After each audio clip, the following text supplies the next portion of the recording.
Alors, bonjour et bienvenue à ce webinaire Liaison numérique, leçons apprises de l'utilisation des médias sociaux et d'éthique en VIH, qui est présenté par la coalition Interagence SIDA et Développement. Je m'appelle Sophie Vertamer et je suis une consultante indépendante et j'ai travaillé avec l'équipe de la CISD pour aider à développer l'outil Liaison numérique dont on va vous parler aujourd'hui.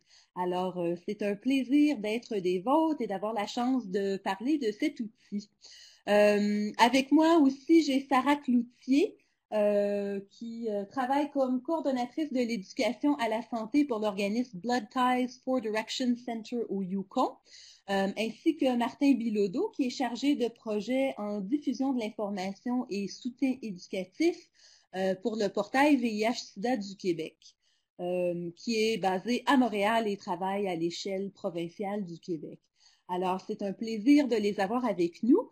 On va avoir la chance d'entendre parler un peu plus de leur travail et des études de cas qui ont été développées pour la ressource liaison numérique un peu plus tard pendant le webinaire. Alors, pour commencer, c'est ça, je suis contente de vous présenter l'outil liaison numérique. On organise ce webinaire dans le cadre de lancement de cet outil sur lequel on travaille depuis bientôt 1 an. Ce que je vais faire, c'est vous parler un petit peu du développement de l'outil, ses origines et le processus qui a été mis en place pour en arriver à la création et au lancement de notre site web Liaison numérique, un site web qui est disponible en anglais et en français.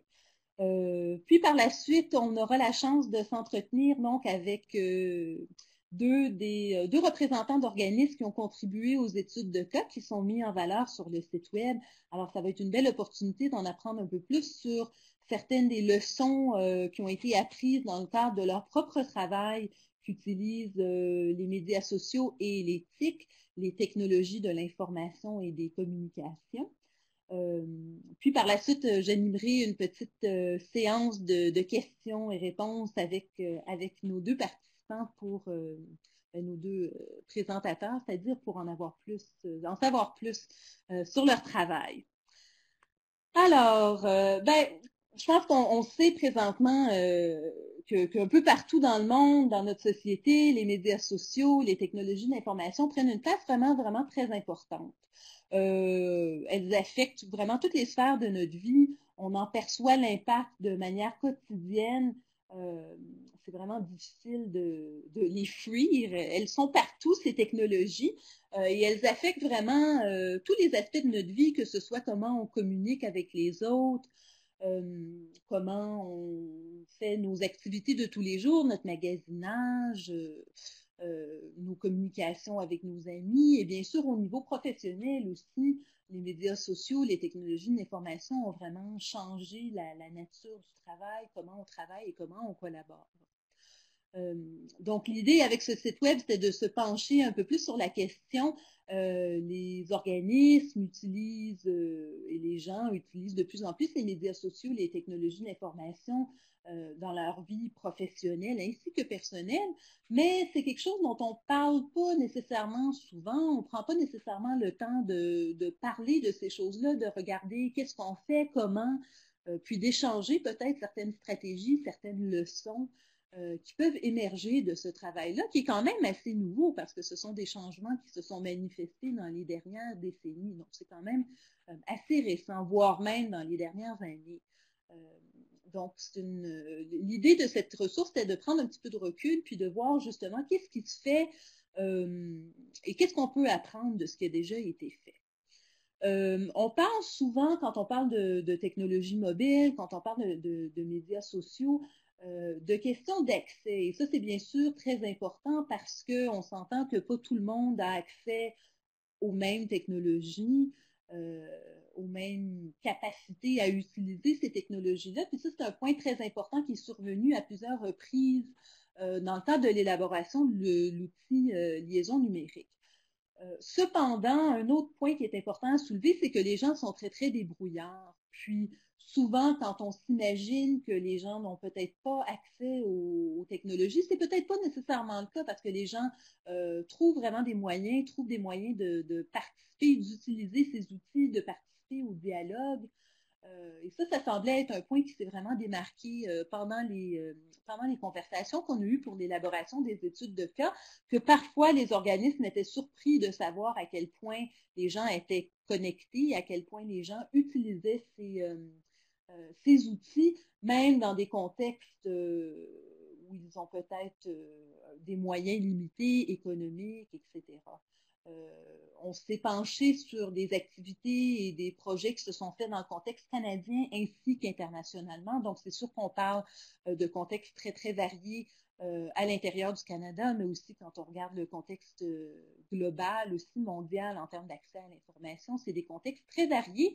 Mais en général, une chose qui se démarque, c'est que les gens veulent connecter, veulent communiquer, veulent participer à ces processus-là, veulent utiliser ces technologies et ils trouvent des moyens de le faire, que ce soit même d'emprunter téléphone, ou les gens qui partagent des téléphones entre eux, etc.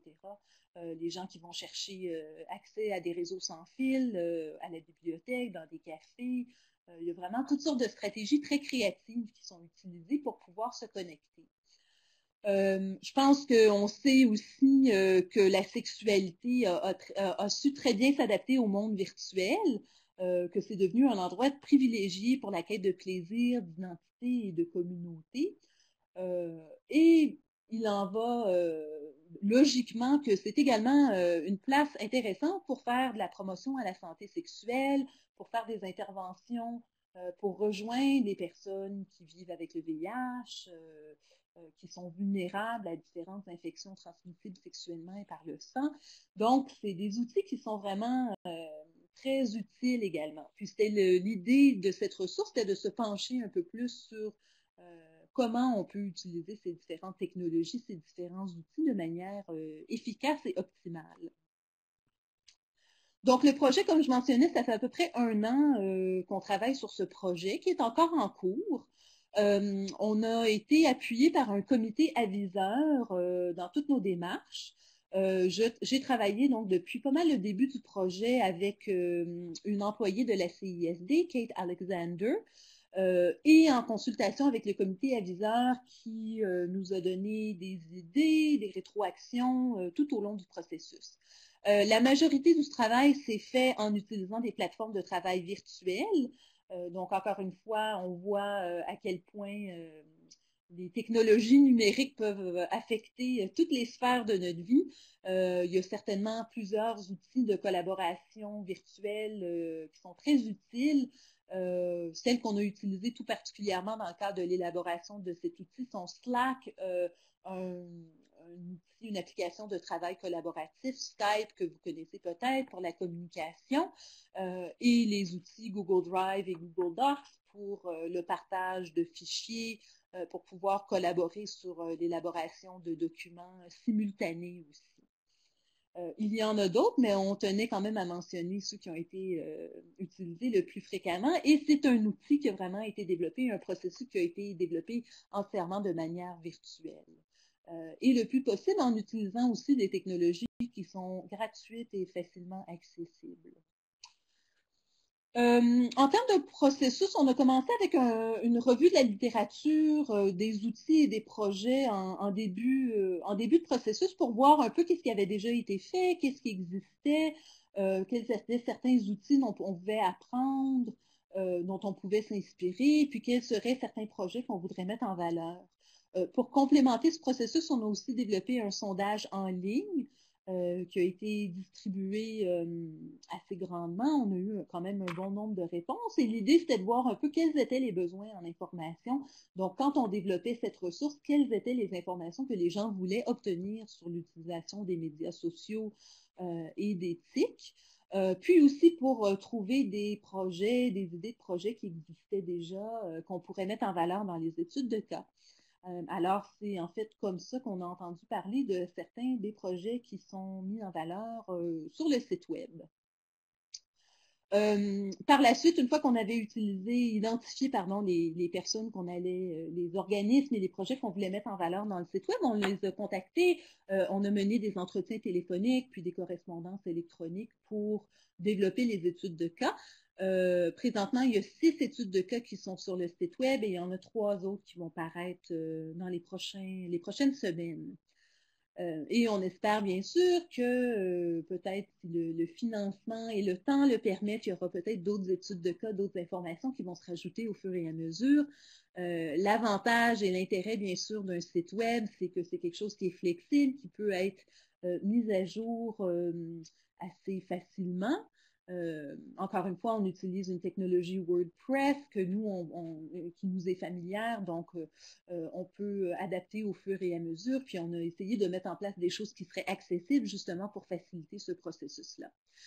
L'outil vient juste d'être lancé et on continue le processus de distribution. On espère qu'il va se faire connaître et utiliser. Alors ici, vous voyez une image de la page des études de cas. Donc, les 6 études de cas qui sont présentement à l'heure actuelle, en ce 23 mars, qui sont présentement sur le site web. Et il y en a quelques autres qui vont s'y rajouter dans les prochaines semaines. Et on a deux personnes qui représentent les études de cas qui sont ici avec nous dans le cadre de ce webinaire. Alors, avant de leur céder la parole, je voulais soulever quelques points qui ont qui se sont vraiment démarqués dans le cadre de l'élaboration de ce site web, de cette ressource. Quelques leçons importantes ou des points qui méritent encore un peu plus de réflexion. Je voulais les partager avec vous, ce après quoi on pourra entendre parler des études de cas spécifiques, mais on pensait que ça serait intéressant de vous donner peut-être un petit survol. Et bien sûr, vous pouvez obtenir beaucoup plus d'informations, de l'information beaucoup plus détaillée dans le site web en tant que tel, qui contient bien sûr toutes ces informations et plein d'outils également, plein d'idées. Un point qui s'est démarqué, c'est cette idée que les médias sociaux sont sociaux. Et ici, j'ai une citation d'une des personnes qui a participé à une des études de cas qui dit « Il faut s'imaginer comme dans une fête. Si vous n'adressez la parole à personne ou si vous ne faites que parler de vous, vous ne serez pas très populaire. » Ça, c'est une citation qu'on a trouvée très intéressante. C'était dans le cadre d'une étude de cas qui parlait de l'utilisation des médias sociaux au sein d'un organisme. Donc, comment ils ont intégré les médias sociaux dans leurs pratiques, dans leurs services, de façon beaucoup plus stratégique au cours des dernières années. Puis, un point qui se démarquait, c'était vraiment cette idée que faut utiliser ces plateformes-là en termes de dialogue. Oui, c'est sûr que c'est virtuel, mais on est quand même en train de communiquer avec les gens. On fait partie quand même de communautés qui se retrouvent en ligne et qu'on retrouve parfois en personne aussi, dépendamment des types de services qu'on offre, mais que faut vraiment voir ça comme étant quelque chose de social, quelque chose qui s'agence et vient se rajouter à tous les autres services et toutes les autres interactions qu'on a. Dans son cas, elle mentionnait, dans le cas de cette étude de cas, la personne mentionnait que c'est très important, entre autres, de ne pas seulement parler de soi-même quand on utilise les médias sociaux. Dans leur cas, ils utilisent Instagram, Twitter et Facebook. Puis qu'ils avaient vu que c'était vraiment très utile d'avoir des dialogues avec les utilisateurs, mais aussi avec les autres organismes communautaires, de promouvoir les événements qui se passent dans la communauté, de vraiment participer à la communauté, participer à ce plus grand dialogue et pas juste parler d'eux-mêmes, de leur travail, mais vraiment même que ce soit de souhaiter bonne fête aux gens qui sont aux gens qui sont sur leur réseau, etc. Des petites choses qui font vraiment une bonne différence, qui aident à bâtir cette communauté, ce sentiment d'appartenance qui vaut la peine d'être cultivé même en ligne. Parce que si on ne fait que sortir l'information sans trop participer à un dialogue, ça risque de ne pas connaître autant de succès. Puis ça, je pense que nos études de cas et nos invités vont pouvoir nous en dire un petit peu plus à ce sujet. Un autre point super important, c'est la question de la planification. Je pense que dans le domaine des médias sociaux, des technologies de l'information, il y en a plusieurs qui sont nouveaux, qui sont gratuits, qui sont facilement accessibles. On se dit que tout le monde est là-dessus. plusieurs organismes décident, ben, pourquoi nous, on ne partirait pas un compte Instagram, où c'est gratuit, puis ça doit être facile. En bout de ligne, ce qu'on a vu quand on a fait dans ce processus de recherche et d'élaboration de notre site web, c'est que ça vaut vraiment la peine, comme toute autre activité, de bien planifier avant de se lancer dans un projet ou une activité qui utilise les médias sociaux et les technologies mobiles. Non seulement planifier à l'avance, mais en cours de route, au fur et à mesure que le projet ou les activités avancent, que c'est aussi important de faire le point, de s'assurer que ça continue de répondre à un besoin, que ça continue de mobiliser, d'intéresser les gens. Et si ce n'est pas le cas, ben peut-être d'avoir à faire des petits changements en cours de route. Mais c'est quelque chose qui vaut vraiment la peine de planifier, parce que même si ça semble gratuit et peu dispendieux de prime abord, en bout de ligne, ça requiert quand même pas mal de temps pour faire fonctionner, par exemple, ces plateformes de médias sociaux. Ça requiert beaucoup de ressources humaines, de temps. Ça veut dire qu'on doit être disponible peut-être même en dehors des heures de bureau pour pouvoir répondre de façon assidue et rapide aux commentaires. Donc ça, c'est des choses à prendre en considération, puis ça vaut la peine en tant qu'organisme ou qu'individu ou groupe qui voudrait peut-être commencer un tel projet, de vraiment prendre le temps de réfléchir à ce qu'on veut faire, pourquoi, comment et qu'est-ce que ça va représenter en termes de temps et de ressources financières, humaines et autres pour l'organisme et pour s'assurer que ça vaille la peine. Donc, encore une fois, cette idée que ça vaut la peine de vraiment d'être stratégique et d'être rigoureux dans notre planification. Encore une fois, je pense qu'on va peut-être en entendre parler un peu plus dans le cadre des études de cas. Et bien sûr, vous pouvez trouver plus d'informations à ce sujet au travers du site web Liaison numérique parce que c'est vraiment un des thèmes majeurs qui se démarque de ce processus. Un autre point très important à soulever, c'est la question de la sécurité. Je pense que ça a toujours été un enjeu très important pour la communauté VIH. On travaille souvent avec des communautés qui sont marginalisées, dans certains cas qui sont criminalisées pour certaines de leurs activités. C'est super important de protéger ces personnes, protéger les gens avec qui on travaille, avec qui on communique, se protéger soi-même en tant qu'organisme, en tant qu'individu et bien sûr assurer qu'on protège notre équipe aussi, que personne n'est compromis dans ces activités.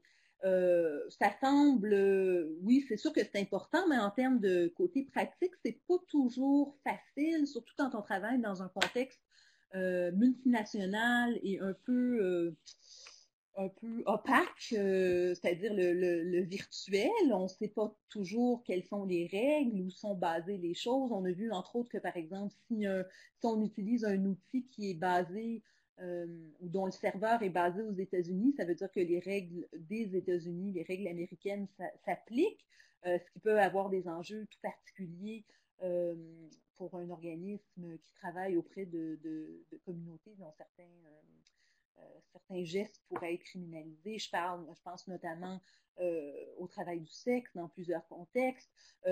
Au Canada, certainement, on fait face à la criminalisation de la non-divulgation du statut VIH dans des contextes de relations sexuelles.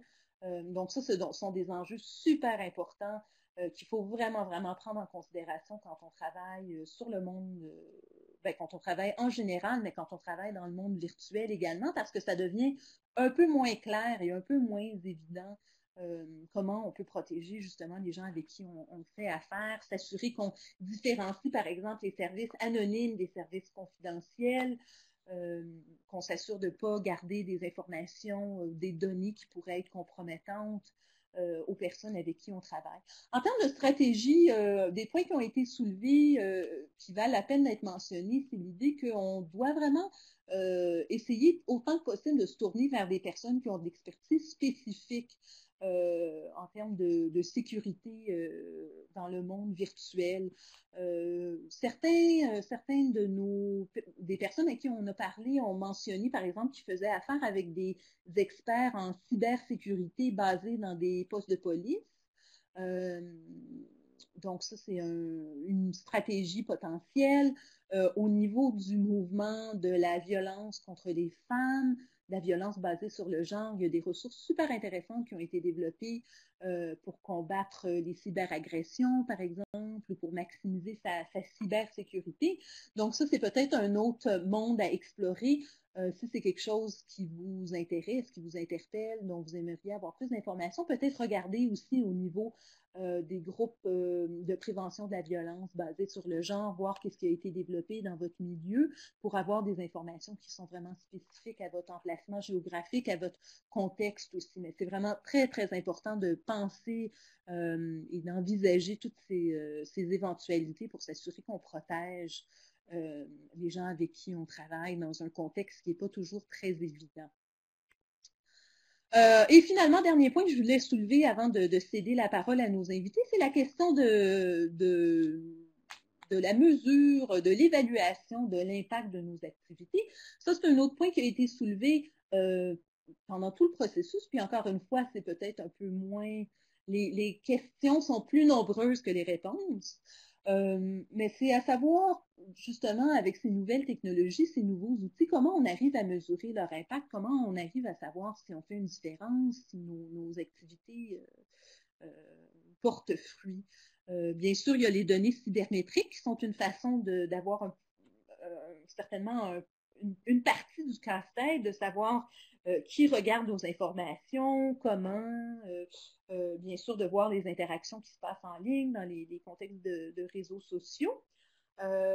Mais ce n'est qu'une partie une partie de l'image ou du portrait qu'on peut obtenir parce que ça ne va pas nécessairement nous dire ensuite ce que font les gens avec cette information-là, s'ils utilisent cette information-là pour faire des changements dans leur vie, pour aller chercher des services. Donc ça, c'est une pièce du casse-tête qui reste vraiment à être développée au fur et à mesure qu'on avance. Puis je pense que tout le monde a peut-être un rôle à jouer dans ce processus-là en partageant leurs idées, en partageant leurs résultats d'évaluation aussi, puis en partageant ces idées, comment on peut aller mesurer l'impact de nos interventions. Dans un contexte où on a des données peut-être limitées, où ça peut vraiment coûter très cher d'aller chercher ces données-là ou de mener des gros processus d'évaluation. Donc ça, c'était un point que je voulais soulever qui n'est pas nécessairement très résolu, mais un qui va valoir la peine de continuer d'explorer. Puis c'est certainement quelque chose qu'on aimerait travailler aussi dans notre site web, puis s'assurer qu'on partage des ressources, des outils au fur et à mesure qu'on en identifie. Alors, cela dit, après avoir fait un survol de l'outil et de certains points qui s'en démarquent, il me fait plaisir de céder la parole à Sarah Cloutier, qui, comme je le mentionnais, est coordonnatrice d'éducation à la santé pour Blood Ties for Direction Center à Whitehorse, au Yukon. Sarah va nous parler de l'étude de cas La fée des condoms prend son envol sur Facebook. Alors, Sarah, je te cède la parole. Bonjour. Alors, oui, tout d'abord, je vais juste présenter notre organisme brièvement. Donc, le Ties for Direction Center, on travaille en prévention du VIH et de l'hépatite C partout au territoire, au Yukon. Donc, nous, au Yukon, on a une situation un peu unique au niveau de la population. Donc, il y a seulement 36 000 personnes qui habitent au territoire au complet. Et de ces 36 000 personnes, environ 27 000 habitent dans Whitehorse et le reste est dispersé dans un très grand territoire. Puis ça peut être un peu difficile parfois de rejoindre les gens qui sont à l'extérieur de la ville. Et c'est là qu'on s'est rendu compte que les médias sociaux étaient très utiles parce que on s'est rendu compte que la population qu'on essayait de cibler dans cette campagne-ci, les jeunes utilisaient les médias sociaux, peu importe ils étaient où au territoire. Donc, la campagne a débuté en mars 2016, donc il y a environ un an. Le but de la campagne était de promouvoir l'utilisation des condoms auprès des jeunes.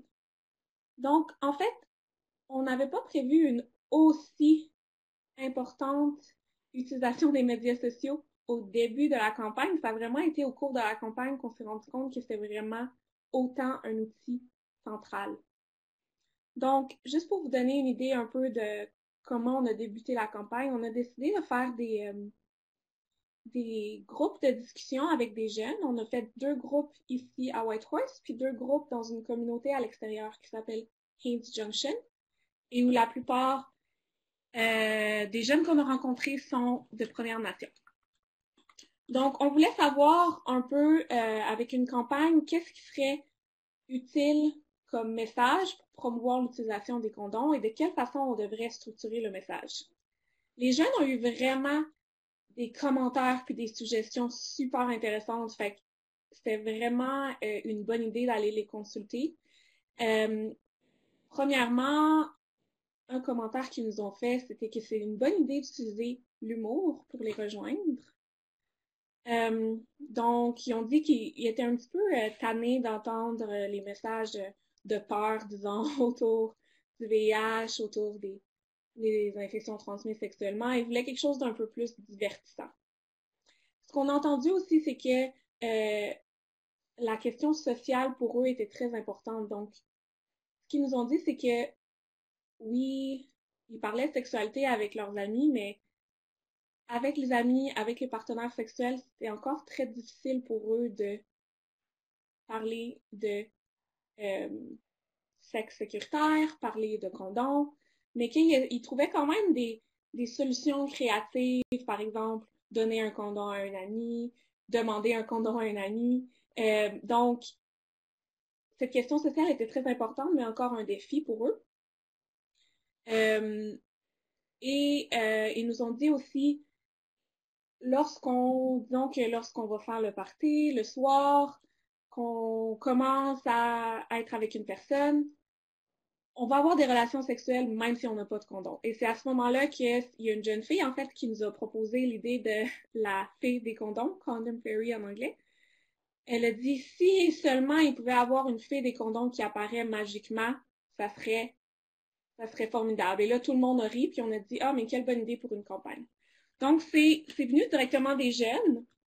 Et les jeunes nous ont aussi donné des indications très intéressantes sur quels médias sociaux utiliser. Donc, on se demandait si on devait utiliser donc Facebook, Twitter, Instagram et tout ça. Ils nous ont dit, nous, c'est vraiment plus Facebook qu'on utilise. Donc, ça nous a permis vraiment de cibler nos ressources et nos efforts. Puis ça, c'est quelque chose qu'on n'aurait pas nécessairement su si on n'était pas allé les consulter. Je pense que peut-être qu'on aurait éparpillé un petit peu nos ressources et nos efforts au lieu de vraiment se concentrer sur le média social principal. Donc, on a eu la chance d'avoir des ressources pour travailler avec un designer graphique pour bâtir, donc ce que vous voyez à l'écran en ce moment, c'est une des affiches qui a été créée pour la campagne. Donc, il nous a aidé à vraiment, c'est lui qui a dessiné le logo et à vraiment créer une belle image pour la campagne. Le logo que vous voyez, là, la petite fée, a été utilisé sur les affiches, comme vous pouvez voir, et a aussi été utilisé sur notre page Facebook. On a aussi créé des paquets pour des condoms et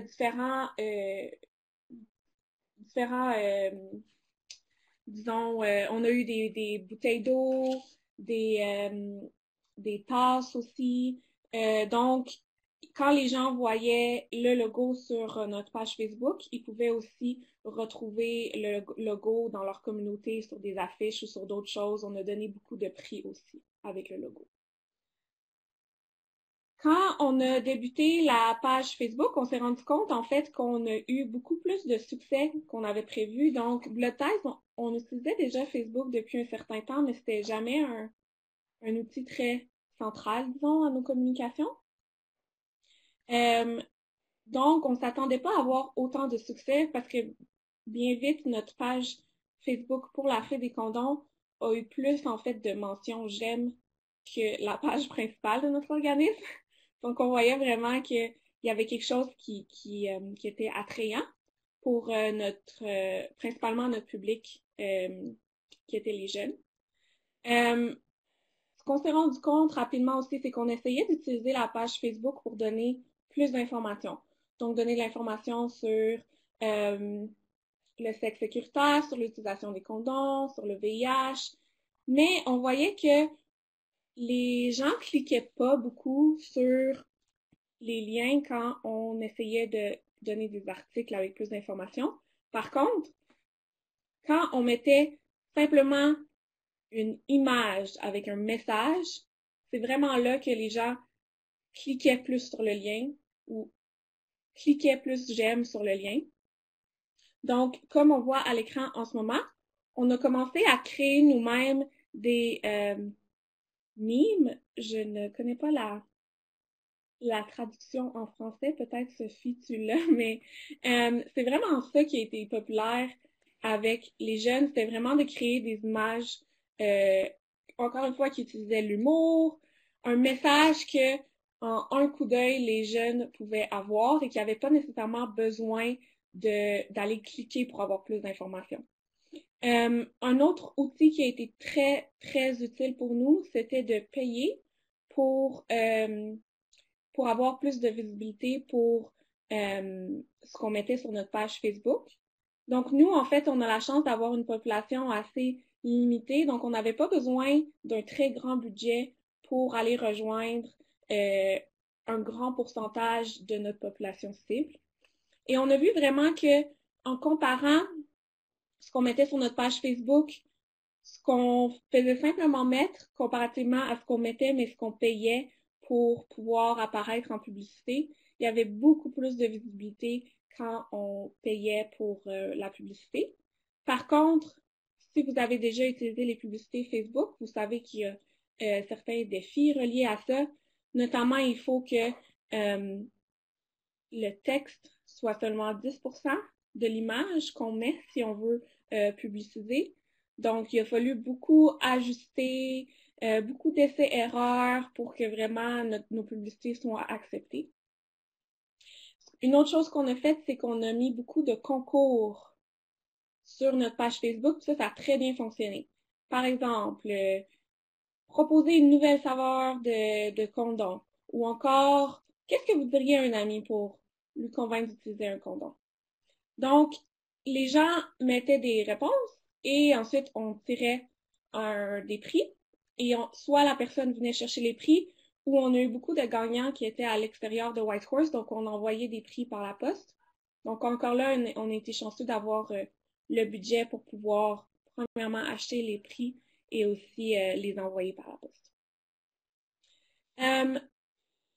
Depuis que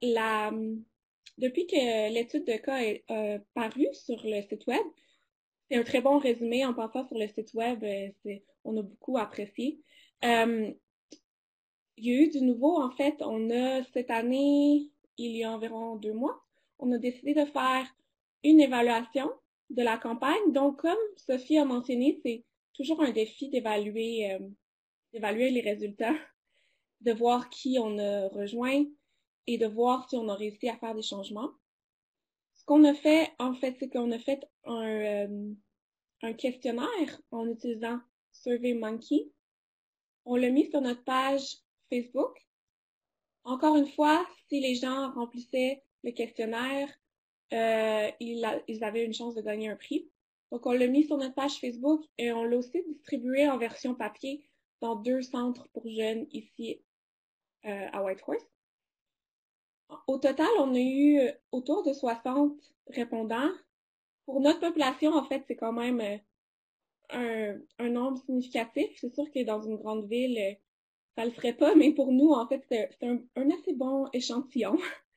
Et ce qu'on a vu, c'est des bons résultats pour notre campagne. Donc, premièrement, notre campagne, que ce soit par notre page Facebook, mais aussi par le matériel qu'on a rajouté, a eu une très bonne visibilité. Puis, les jeunes qui ont vu la campagne et qui ont été impliqués sur notre page Facebook ont aussi rapporté qu'ils ont changé certains de leurs comportements. Donc, c'est sûr que c'est pas tout le monde qui a rapporté ça, mais on a eu quand même des bons pourcentages là, de nouveaux comportements rapportés. Notamment, j'ai commencé à apporter des condoms avec moi. Comme résultat de la campagne, j'ai donné un condom à un ami, ou encore, je suis plus susceptible d'utiliser un condom avec un partenaire dans le futur. Donc, ça a été très encourageant de voir ces résultats-là. Nous, c'est une façon qu'on a réussi. C'est sûr que c'est pas une évaluation parfaite, mais comme Sophie a mentionné, ça peut être très difficile au niveau des ressources de vraiment effectuer une évaluation en profondeur. Donc, nous, ça nous a permis un peu de sonder le terrain pour voir ce que les jeunes pensaient de la campagne, puis des résultats. Et puis, basé sur les résultats du questionnaire, en fait, on lance maintenant une phase 2 de la campagne de la fée des condoms. Donc, maintenant qu'on a vu à quel point les médias sociaux ont été un succès dans la campagne, c'est sûr qu'encore une fois, on va miser là-dessus pour la campagne. Puis on va aussi utiliser en support la même chose qu'on a fait la dernière fois avec les affiches, avec d'autres matériels promotionnels. Cette fois-ci, entre autres, on a imprimé sur des rondelles de hockey notre logo parce que c'est une suggestion qu'on a eue de jeunes hommes dans la communauté. Et on a décidé de se baser sur certains résultats qui ont été donnés dans le questionnaire pour on va continuer dans la même lignée avec le même message, mais en faisant quelques modifications pour essayer d'aller travailler sur certaines choses, peut-être certains points qu'on a vus qui manquaient encore dans les résultats de la campagne. Donc, voilà, en gros, c'est un peu ça notre projet. J'ai essayé de faire un résumé rapide, mais peut-être qu'il y aura des questions. Ben, merci beaucoup, Sarah. Puis c'est super intéressant aussi d'avoir la suite ou les prochaines étapes là, au niveau de l'évaluation, puis de la deuxième portion de la campagne. Fait que c'est super. Puis j'espère qu'on va pouvoir rajouter ça à notre étude de cas au fur et à mesure. Puis bien sûr, on vous souhaite bon succès aussi dans ces prochaines démarches. Alors, merci beaucoup pour cette présentation. Je vais maintenant céder la parole à Martin Bilodeau, qui est chargé de projet au portail VIH-Sida du Québec et qui va nous parler de la campagne, plutôt de l'étude de cas S'exposer, bâtir une application mobile avec un budget limité. Alors, à toi, Martin. Bien, merci Sophie. Bonjour, je suis chargé de projet au portail VIH-Sida du Québec. Je vais vous parler brièvement en fait de l'organisme pour commencer. Donc, le portail VIH-Sida du Québec a été fondé en 2008. C'était notre 10e anniversaire sur eux. La mission, entre autres, du portail, il s'agit d'un organisme communautaire qui est portée provinciale dans le Québec, qui vise à rejoindre toute personne touchée ou intéressée par des enjeux liés aux ITSS.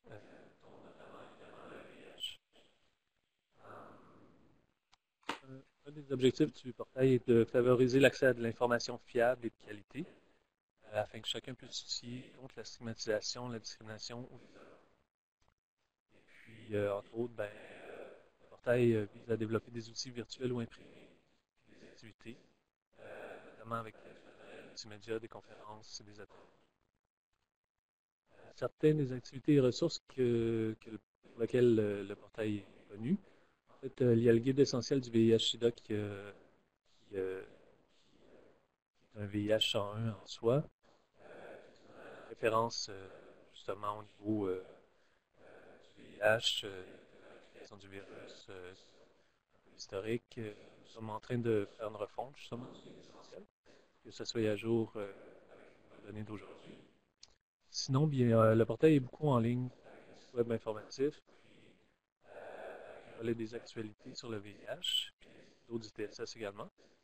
Et puis, certaines conférences, des ateliers à travers la province. L'application mobile S'exposer, dont on va parler dans quelques secondes, qui est quand même assez connue comme des ressources du portail. Puis le service Texte Info, qui est un service d'information par message texte qui est également intégré à S'exposer. Martin, hein? Je Oui. m'excuse de t'interrompre, mais il y a un petit peu d'écho, puis on t'entend pas super clairement. Est-ce que tu pourrais parler peut-être un peu plus fort ou si tu utilises un micro, peut-être l'approcher un petit peu de ta bouche? Je rapproche le micro de ma bouche. Est-ce que Ah, c'est un peu voilà, mieux comme ça? parfait. Merci Bon, beaucoup. Oui, c'est bien, désolé. merci. Alors, pour l'étude de cas, en ce qui concerne s'exposer, lorsque le CISD nous a approchés, bien, en fait, il y a l'étude de cas en ligne justement sur liaison numérique qui résume un peu l'étude de cas de s'exposer. Je vais vous parler brièvement de l'application avant. Alors, c'est une application mobile qui s'appelle S'exposer. Elle est gratuite, anonyme, confidentielle. Elle inclut des numéros de ressources et le service texto, Sextinfo. Il y a une carte des sites de dépistage à travers la province du Québec, des fiches de réduction des risques pour différentes ITSS, puis les fiches ITSS en tant que telles et des quiz de connaissances, un petit jeu un petit questionnaire et le calculateur de risque. Le calculateur de risque, en fait, dans la version actuelle, inclut deux parties. En fait, on choisit notre sexe puis le sexe du partenaire avec qui on a eu une relation. Et par la suite, on choisit les différentes pratiques, les pratiques qui ont eu cours avec ou sans protection de condom. Un des exemples de l'application serait la suivante. Donc, Jean-Pascal aimerait faire un annulingus à cette nouvelle fréquentation Héloïse. Y a-t-il des risques de transmission d'ITSS? Alors, avec le calculateur de risque s'exposer, on peut avoir un estimé du risque couru pour l'acte sexuel qui a eu lieu. Donc, dans l'étude de cas, tout d'abord, ben, en fait, pour commencer, je voudrais juste mettre un peu en contexte également. L'application S'exposer a été développée parce qu'on voulait faire une mise à jour des bottins de ressources provinciales à travers la région. Puis, donc, on a eu l'idée de faire une application mobile à partir de ce point. La première version a eu lieu en mai 2013. Et puis, c'était seulement pour les iPhones. C'était plus populaire à l'époque. La clientèle cible visait les jeunes de 13 à 25 ans. Et puis, en fait, la première version, euh, on a décidé d'établir S'exposer hors ligne, qu'elle ne soit pas connectée avec le réseau Internet, parce qu'en 2013, le coût du réseau téléphonique, des données sur le réseau téléphonique était plus dispendieux, c'était moins populaire. Donc, les mises à jour, l'application est fonctionnelle même si on n'a pas accès à Internet. Mais ça fait en sorte que les mises à jour ne se font pas automatiquement. L'application est gardée sur le téléphone en tant que tel. Les objectifs étaient évidemment de conscientiser les jeunes aux risques liés aux pratiques sexuelles, encourager le dépistage du VIH des ITSS. Et puis donc, à travers toute cette expérience-là, il y a eu deux versions. Donc, comme je disais, la version de 2013 et une seconde version en 2014. Et une des leçons retenues à travers l'expérience exposée, c'est que, en fait, ça coûte cher. Créer une application mobile, ça coûte de l'argent. Il faut toujours faire des mises à jour. Les dépenses s'étalent dans le temps. Par exemple, initialement, le coût initial de s'exposer a tourné à l'entour de 15 000 pour la création donc de l'application mobile en français sur la plateforme seulement iOS Apple. Donc, cela n'incluait pas le contenu qui a été élaboré par le portail, qui a été révisé par des partenaires, des professionnels de la santé, et ainsi de suite. Par la suite, une deuxième version. Pour la deuxième version, nous avons traduit les textes en anglais. Donc, on a fait une version anglaise. On a modifié quelques données. La version anglaise a été faite en partenariat avec un organisme communautaire, ACCM. Et puis, on a ajouté des données. On a ajouté l'identification de genre transsexuel. Puis, on a mis à jour les ressources et l'ajout du service Sextinfo.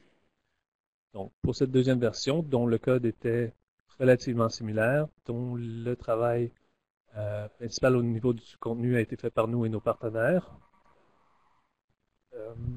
Excusez-moi.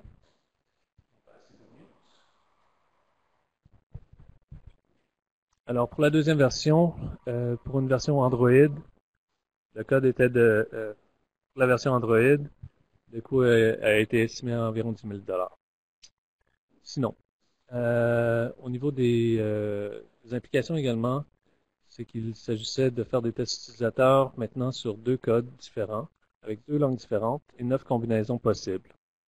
Donc, il faut également inclure un temps pour faire tous les tests utilisateurs lorsque un projet d'envergure au niveau multimédia ou web est entamé. Donc, aussi au niveau de Apple, puis avec Google Play, il faut prévoir un peu de temps pour l'acceptation de la mise en ligne. Et également des modifications. Des modifications, il y en a toujours. Donc, dans le cas de s'exposer, on a modifié entre autres l'image pour au niveau des droits d'auteur, pour cesser de payer des droits d'auteur. Je vais y revenir tout à l'heure. Au niveau des bailleurs de fonds, une autre leçon apprise est que le financement au niveau des bailleurs de fonds ne suit pas nécessairement la technologie. Donc, par exemple, auprès des bailleurs de fonds, le coût des mises à jour des applications n'est pas tenu en compte. Les frais de gestion par rapport à Google Play, par rapport à iOS, sinon les salaires pour assurer les services ne sont pas inclus. D'exemple, si on inclut dans S'exposer Sextinfo, les bailleurs de fonds ne couvrent pas nécessairement les coûts pour un intervenant pour répondre aux questions. Ils couvrent surtout les coûts pour créer l'outil, pas nécessairement pour faire perdurer l'outil. D'autre part, dans le cas présent avec S'exposer, il y a l'obsolescence programmée. C'est quelque chose aussi assez important à tenir en compte. Présentement, avec iOS 10, la nouvelle version pour les produits Apple, il y a une incompatibilité avec l'application, puisqu'il y a eu un changement dans le code. Et donc, ça serait des coûts supplémentaires justement pour faire la mise à jour, pour être compatible avec iOS 10 et arriver au même niveau que c'était il y a quelques mois à peine. D'autres leçons retenues, donc, à travers l'étude de cas, sont que les droits d'auteur, dont les questions de nom, de propriété de fichiers sont un enjeu également.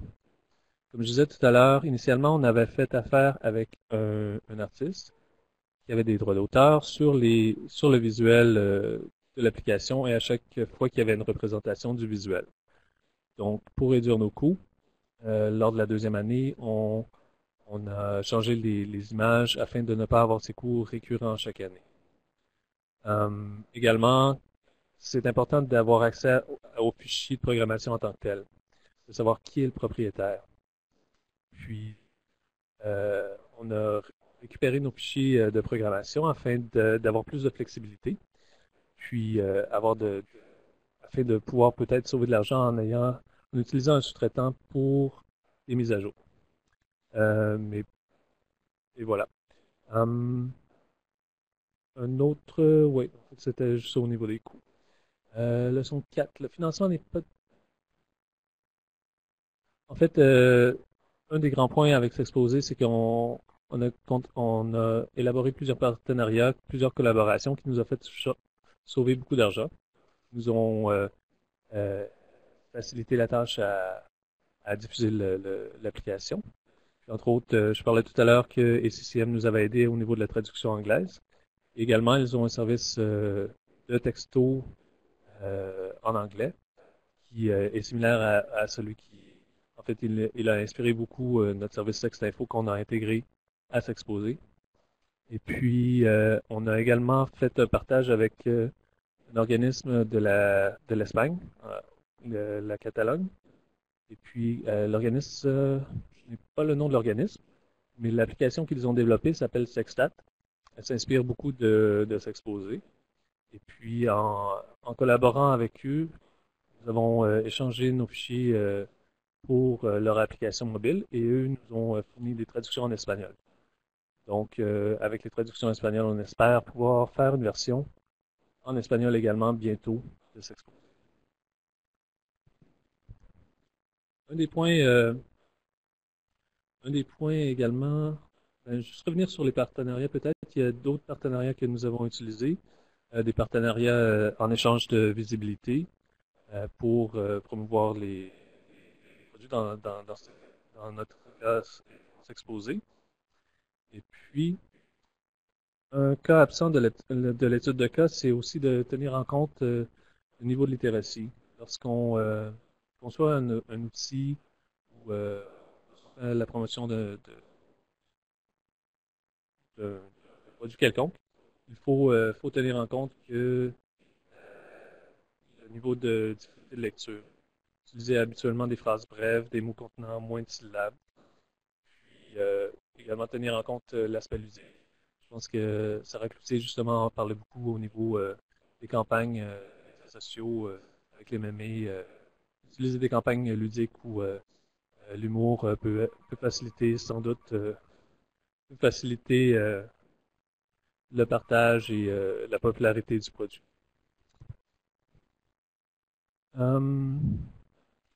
Juste généralement, pourquoi nous avons choisi de faire une application mobile sur les ITSS? En fait, c'est l'augmentation de la chlamydia, la syphilis auprès des jeunes particulièrement.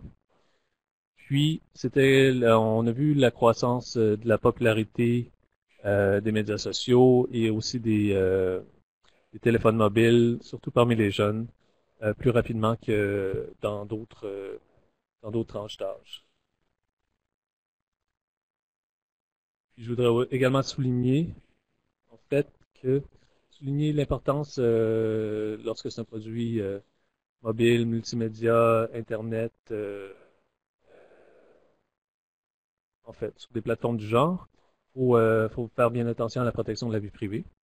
Entre autres, c'est une des valeurs du portail, la confidentialité. Donc, avec le partage des informations en ligne, il y a notamment les données qui sont gardées sur les serveurs. Et si les données sont gardées aux États-Unis, les lois sont différentes qu'au Canada. Et avec des situations avec des gens qui vivent avec le VIH ou autre, ce sont des données un peu plus confidentielles ou plus, je cherche mon mot, mais en fait, ce sont des données à protéger. Donc, peut-être faire davantage affaire avec les bases de données au Canada et de faire attention justement à l'aspect confidentiel des données. C'est tout en somme. J'imagine que vous avez peut-être des questions. J'espère que le son a été pas si pire. Merci beaucoup, Martin. Et oui, effectivement, on t'a bien entendu. Alors, merci pour cette excellente présentation. Merci aussi à... Ah, c'est la dernière diapo. Oui, alors merci beaucoup, Martin et Sarah, pour ces très, très intéressantes présentations. En termes de prochaines étapes, il nous reste encore un petit peu de temps, alors peut-être je vais vous poser quelques questions, approfondir un peu avant de clore la discussion. Je voulais soulever, par exemple, c'est intéressant, Sarah, toi, tu as mentionné mime. Martin, je t'ai entendu dire mémé. Puis moi, je parle de mème en français, là. Donc, je pense qu'au niveau des mots qu'on utilise pour parler des médias sociaux et d'éthique, c'est encore en pleine effervescence. Puis c'est sûr qu'il y a tout le temps la question de la traduction aussi. On s'entend que plusieurs de ces plateformes opèrent majoritairement en anglais. Ce sont des termes qui ont souvent été développés en anglais. Fait que c'est intéressant de voir comment les autres langues s'adaptent. Bien sûr, il y a des mots français qui sont créés, mais souvent, je pense qu'on utilise aussi les mots anglais, soit en prononciation anglophone ou francisisée. Fait que, bref, je pense que ma réponse à ta question, Sarah, comment on dit mime en français, je pense que plusieurs réponses s'appliquent. Ça, avant de clore le webinaire, je voulais profiter de votre présence et de ce format un petit peu plus interactif pour vous poser quelques questions. Martin, j'ai beaucoup apprécié là, tes commentaires au sujet de la sécurité puis certaines stratégies que vous avez mises en place euh, pour justement assurer la confidentialité. Je me demandais, est-ce que ça serait quelque chose dont vous auriez un petit peu plus d'informations à partager ou peut-être des stratégies pratiques que vous utilisez ou que vous considérez quand vous faites ce type de travail-là pour vous assurer que vous protégez les gens avec qui vous travaillez, notamment, entre autres, de travailler avec des jeunes aussi. Comment vous vous y prenez? Est-ce que ce sont des questions que vous abordez avant le projet ou est-ce que c'est plus en cours de route que vous vous adaptez? Alors, je voulais savoir, est-ce que vous avez quelques autres réflexions ou stratégies par rapport à la protection, en fait, des personnes avec qui vous travaillez?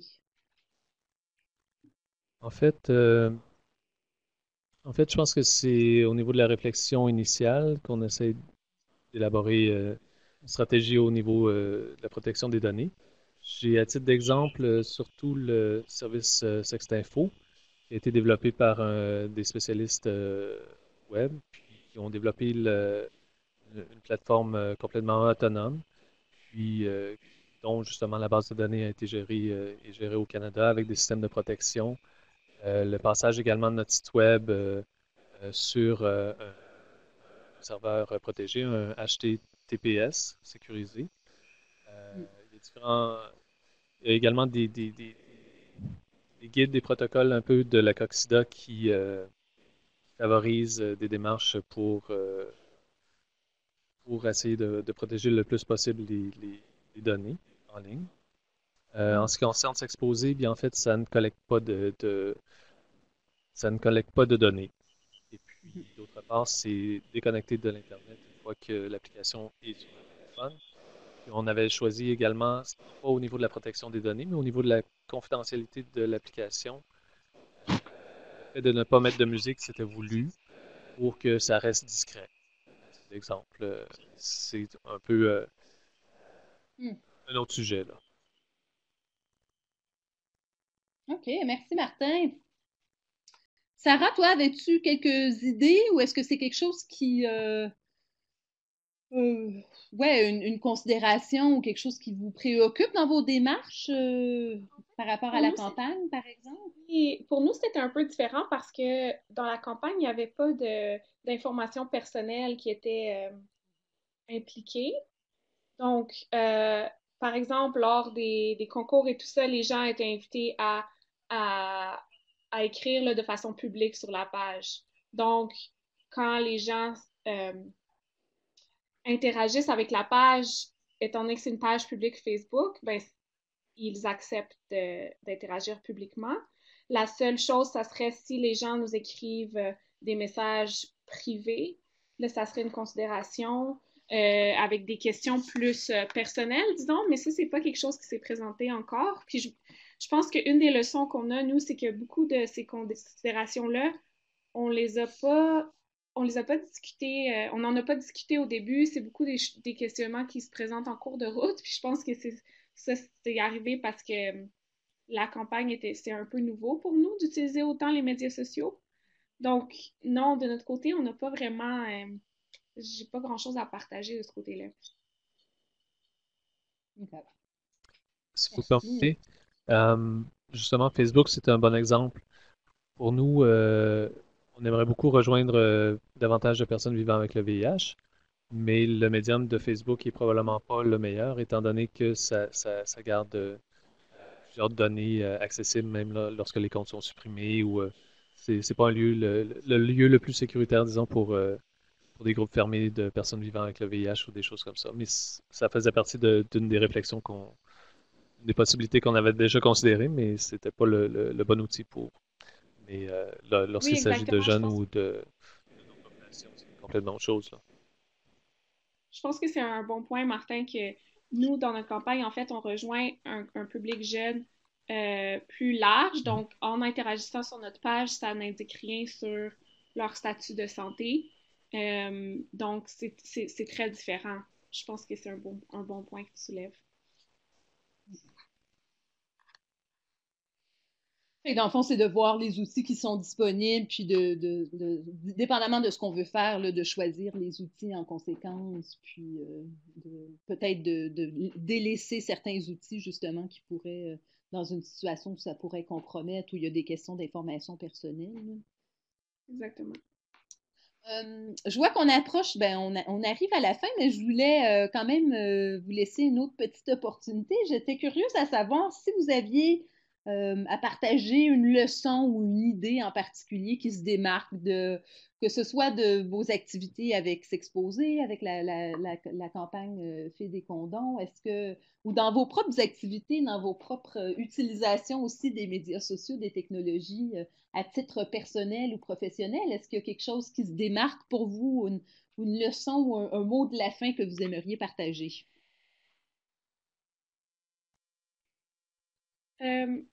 La dernière chose que je dirais, c'est que nous, une chose qu'on a faite de façon un peu informelle, c'est de, de trouver en fait au sein de notre public cible, qui était les jeunes, de trouver en quelque sorte des ambassadeurs ou des voix qui peuvent nous aider à transmettre le message. Pour nous, ça a été très efficace. C'est quelque chose qu'on a commencé à faire en fait lorsqu'on a fait les groupes de discussion pour bâtir la campagne. Puis on a vu que de donner ce pouvoir-là aux jeunes, de leur dire, hey, les idées de la campagne viennent directement de vous. Vraiment, ça a fait une différence de comme, waouh, on a vraiment eu un mot à dire. Et ensuite, ça nous donnait des ambassadeurs au sein de la communauté de, avez-vous vu cette campagne-là? Avez-vous vu cette page-là? J'ai participé à créer l'idée. Donc ça, nous, on a trouvé ça très utile. Et même au cours de la campagne, on a vu certaines personnes qui étaient plus actives sur la page Facebook ou certains jeunes qu'on rencontrait dans nos ateliers, puis qu'on voyait qui accrochaient beaucoup à la campagne, puis qui étaient à l'aise de transmettre notre message et de vraiment donner la parole à ces jeunes-là parce qu'ils nous aident vraiment à transmettre le message. Donc, ça aide, ça aide beaucoup. Excellent, merci Sarah. Hum, dans notre cas, en ce qui concerne S'exposer, je pense qu'une des leçons qu'on a apprises, c'est en fait d'essayer de garder le contrôle sur la garder une flexibilité. J'explique. Martin, peux-tu parler dans ton microphone? On n'entend pas super bien. Désolé. Alors, c'est ça, j'explique. En fait, c'est que dans le cas de S'exposer, on a développé deux codes différents, alors qu'il aurait peut-être été plus facile avec un seul code, puis un accès pour modifier le contenu. Donc, dans la construction d'un produit, je pense que c'est important de garder une part de flexibilité pour les mises à jour, puis des mises à jour qui peuvent être faites sans spécialiste nécessairement, par l'organisme ou des choses comme ça. Euh, les possibilités étaient peut-être pas aussi les mêmes qu'aujourd'hui lorsqu'on l'a développé, mais c'est important, je pense, de garder un certain pouvoir pour changer le contenu sur l'outil, puis garder le contrôle de l'outil. Euh, Parce que là, faut passer à travers des spécialistes justement pour nos mises à jour. Voilà. Sinon, peut-être d'évaluer de façon très générale quel axe qu'on veut faire des compromis lorsqu'on développe n'importe quel projet web ou multimédia. Il y a toujours un dépassement. Il faut peut-être choisir entre le Mm. temps, la qualité ou le coût. De façon OK. générale, je pense que c'est vrai. En somme, c'est... Excellent, merci beaucoup. Ouais.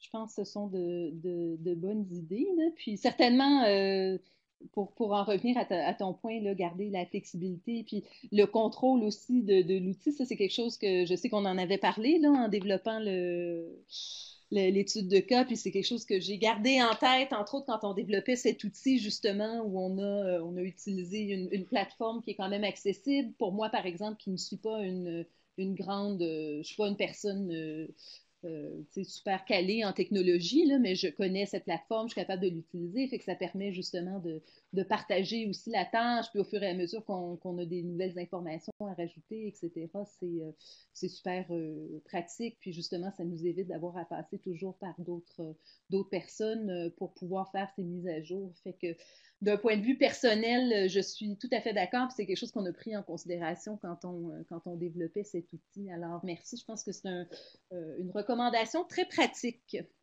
Alors, sur ce, je voulais certainement souligner qu'il y a 3 autres études de cas. Là, on en a 6 qui existent présentement sur le site web. Il y en a 3 autres qui vont sortir dans les prochains temps. 2 études de cas qui vont se pencher un peu sur l'utilisation des médias sociaux, des réseaux sociaux, particulièrement WhatsApp, dans un contexte de mobilisation communautaire et politique. Puis on va regarder une campagne qui encourage les hommes ayant des relations sexuelles avec d'autres hommes à se faire dépister. C'est une campagne qui a été mise en place à Bangkok et puis ensuite qui a été aussi redéveloppée pour d'autres villes en Asie. Alors, ça va être d'autres études de cas intéressantes qui vont un peu bâtir sur plusieurs des thèmes dont on a déjà parlé aujourd'hui et dont on parle dans le reste de l'outil. Alors, sur ce, voici, pour avoir plus d'informations, vous pouvez me contacter moi-même, contacter Kate Alexander et bien sûr, aller voir le site de la Coalition Interagence SIDA et Développement. Et bien sûr, vous avez aussi nos coordonnées par le biais du site web Liaison numérique. Et je veux terminer en remerciant Martin et Sarah d'avoir participé au webinaire d'aujourd'hui. Je sais que c'est une période très occupée et on est vraiment super content que vous ayez pu partager ces leçons avec nous par le biais du webinaire et aussi par le biais des études de cas aussi. Alors, un gros merci pour votre participation. Et merci à notre auditoire de nous aider à évaluer le travail qu'on fait et bien sûr aussi de faire la promotion de Liaison numérique. C'est un site qui vient tout juste de sortir, mais on espère qu'il va se faire connaître, puis qu'il va être utilisé. Puis, bien sûr, on espère aussi pouvoir le garder à jour, puis s'assurer qu'il reste pertinent pour les prochains temps et qu'on y rajoute des nouvelles informations, même sur les études de cas au fur et à mesure qu'elles évoluent. Alors, sur ce, je vous remercie encore pour votre participation et votre intérêt et au plaisir de se reparler bientôt. Bonne journée. Merci.